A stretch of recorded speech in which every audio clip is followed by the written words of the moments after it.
हर साल की तरह इस साल भी प्री मानसून सीज़न में खलीज बंगाल और बहरा अरब में ट्रॉपिकल एक्टिविटीज़ का सिलसिला देखने में आएगा। ताज़ा तरीन सूरत हाल के मुताबिक अगले 2 से 3 दिनों के दौरान बहरा अरब में एक हवा का कम दबाव बनने के काफ़ी अच्छे इम्कानात हैं। साथ ही साथ काफ़ी ज़्यादा फेवरेबल कंडीशंस होने की वजह से मौजूदा ये जो बनने वाला हवा का कम दबाव है तकरीबन 30 से 40% इम्कानात फ़िलहाल आज की तारीख के हिसाब से मौजूद हैं कि ये किसी ट्रॉपिकल साइक्लोनिक सिस्टम की सूरत भी इख्तियार कर सकता है।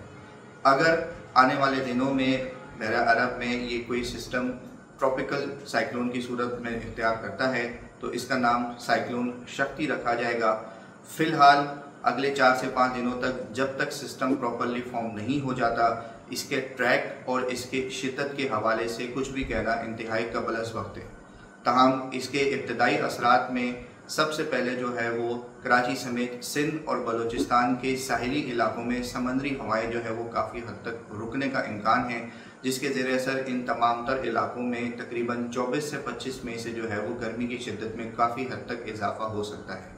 इस हवाले से आने वाले दिनों में जैसे जैसे सिस्टम फॉर्म होगा इसकी क्या शिद्दत रहेगी, अगर ये कोई ट्रॉपिकल साइक्लोन बनता है तो इसका ट्रैक किस तरफ निकल सकता है, इस हवाले से इंशाल्लाह अगले 4 से 5 दिनों में मज़ीद जो है वो चीज़ें क्लियर होती हैं। उस हवाले से वक्तन फ़वक्तन आप तमाम तर लोगों को अपडेट करते रहेंगे। मज़ीद न्यूज़ अपडेट्स और डिजिटल स्टोरीज के लिए सब्सक्राइब करें डॉन न्यूज़ पाकिस्तान।